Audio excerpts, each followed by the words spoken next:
أعوذ بالله من الشيطان الرجيم بسم الله الرحمن الرحيم قال رسول الله صلى الله عليه وسلم من كذب علي متعمدا فليتبوأ مقعده من النار أو كما قال عليه الصلاة والسلام رواه البخاری۔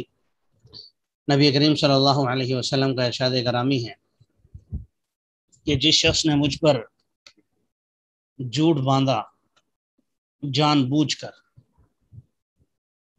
تو چاہیے کہ وہ اپنا ٹھکانہ جہنم میں بنا لے۔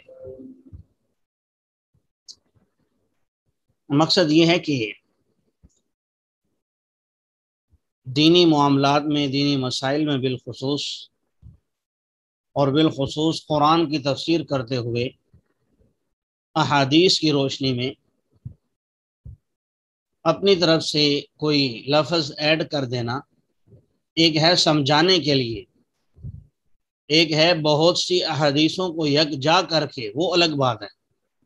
ایک یہ ہے کہ اس حدیث کے اندر وہ جملہ نہیں ہے، اپنی طرف سے ڈال دینا، تو یہ بہت بڑی گمراہی بھی ہے اور دینی معاملات میں سستی بھی ہے، اور بالخصوص جب یہ متعمدن ہو، جان بوجھ کر ایسا کیا گیا ہو۔ اور عام طور پر جو فتنہ پرور لوگ ہوتے ہیں وہ جان بوجھ کر ہی ایسا کرتے۔ اگر کبھی کسی سے غلطی سے ہو جائے تو وہ ایک الگ بات ہے، لیکن عام طور پر جان بوجھ کر قرآن و حدیث کی غلط تشریح کر کے لوگوں کو گمراہ کیا جاتا ہے، تو ایسے لوگوں کے لیے یہ وعید ہے۔ اور ہم جیسوں کے لیے یہ ہے کہ ہمیں مزید محتاط ہو جانا چاہیے، بالخصوص احادیث پڑھنے میں اور اس کا ترجمہ کرنے میں اور اس کو سمجھانے میں۔ باقی ترکیب کے حوالے سے یہاں پر بھی من کذب علی متعمدا پہلا جملہ شرطیہ ہے، فلیتبوأ مقعدہ من النار، یہ اس کی جزا ہے۔ قال رسول اللہ صلی اللہ علیہ وسلم من خرج فی طلب العلم فهو فی سبیل اللہ حتی یرجع، او کما قال رواہ الترمذی۔ نبی کریم صلی اللہ علیہ وسلم کا ارشاد گرامی ہے کہ جو شخص علم کی تلاش میں نکلا وہ اللہ کے راستے میں ہے حتیٰ کہ لوٹ آئے۔ قرآن و حدیث میں بہت سی احادیث ایسی ہیں جس میں ان لوگوں کے لیے بہت سی فضیلتیں ذکر کی گئی ہیں جو اللہ کے راستے میں ہیں، جیسے کوئی مبلغ ہے، کوئی مجاہد ہے، تو کسی کے ذہن میں آ سکتا تھا کہ طلب علم کے لیے سفر کرنا ہو سکتا ہے یہ اپنے ذاتی مقصد کے لیے ہو، کیونکہ علم تو ابھی حاصل نہیں کیا، تو بتا دیا کہ ایسا نہیں ہے، جو شخص علم کے حصول کے لیے نکلا ہوا ہے وہ بھی اللہ کے راستے میں ہے۔ قال رسول اللہ صلی اللہ علیہ وسلم من اذن 7 سنین محتسبا کتب له براءۃ من النار، او کما قال رواہ الترمذی۔ نبی کریم صلی اللہ علیہ وسلم نے ارشاد فرمایا جس شخص نے 7 سال اذان دی محتسباً احتساب کی نیت سے، ثواب کی نیت سے، تو اس کے لیے جہنم سے براءت لکھ دی جائے گی۔ بہت بڑی فضیلت ہے مؤذنین کے لیے، اور بھی فضائل ذکر کیے گئے ہیں کہ قیامت کے دن ان کی گردنیں لمبی ہوں گی۔ لمبی ہونے کا بھی یہ مطلب نہیں کہ بدصورت لگیں گی، بلکہ اور زیادہ خوبصورت لگیں گے، سب لوگوں میں یہ نمایاں نظر آئیں گے۔ اور ایک فضیلت یہاں پر آ گئی کہ جہنم سے براءت کا اعلان بھی کر دیا جائے گا۔ البتہ وہ اپنا ثواب دور جی اپنا ثواب دور دور تک دیکھیں گے، لمبی گردنوں کی۔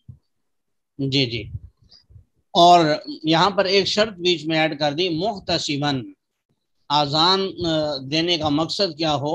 اللہ کی رضا ہو، ثواب کی نیت سے اذان دے اور کوئی مقصد نہ ہو، یعنی دکھلاوا مقصود نہ ہو یا اجرت لینا مقصود نہ ہو، یہ اس کو مقصد نہیں بنانا چاہیے۔ علماء نے اگرچہ فی زمانہ جائز قرار دیا ہے اجرت لینا، امامت پر بھی، تعلیم و تعلم پر بھی، اور اذان دینے پر بھی، لیکن وہ ظاہر عام طور پر جیب خرچ کے لیے ہوتی ہے۔ جیب خرچ ہوتا ہے گھر کے اخراجات کے لیے ہوتا ہے، کوئی کمانے کے لیے نہیں ہوتا۔ تو اگر کوئی مؤذن باقاعدہ اجرت پر رکھا گیا ہے لیکن اس کے باوجود وہ محتسباً ہے تو اس کے لیے بھی یقیناً یہ فضیلت ہوگی، کتب لہ براءۃ من النار۔ قال رسول اللہ صلی اللہ علیہ وسلم من مات ولم یغزو ولم یحدث به نفسه مات على شعبۃ من نفاق او كما قال، رواہ مسلم۔ نبی کریم صلی اللہ علیہ وسلم کا ارشاد گرامی ہے، جو شخص مر گیا اور جہاد نہیں کیا اور اس کے دل میں جہاد کرنے کا خیال بھی پیدا نہیں ہوا تو نفاق کے ایک شعبے پر، نفاق کی ایک قسم پر مرے گا۔ اللہ تعالی ہم سب کی حفاظت فرمائے۔ اس سے جہاد کی اہمیت کا پتہ چلتا ہے۔ جو اسلامی جو بنیادی ارکان ہیں 5، نماز، روزہ، حج، زکوٰۃ اور جہاد، ان میں سے ایک ہے۔ لیکن اب ہمارے زمانے میں عام طور پر 4 چیزیں بتائی جاتی ہیں، نماز، روزہ، حج، زکوٰۃ، جہاد کا تذکرہ ہی نہیں کیا جاتا۔ تو جہاد ضروری ہے ہو فتنے کو ختم کرنے کے لیے۔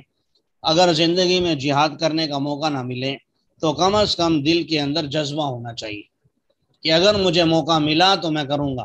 اگر جذبہ بھی نہیں ہے اور کیا بھی نہیں ہے تو پھر اس شخص کے لیے وعید ہے، مات علی شعبۃ من نفاق، کہ وہ نفاق کے ایک شعبے پر مرے گا۔ اللہ تعالی ہم سب کو عمل کرنے کی توفیق عطا فرمائے۔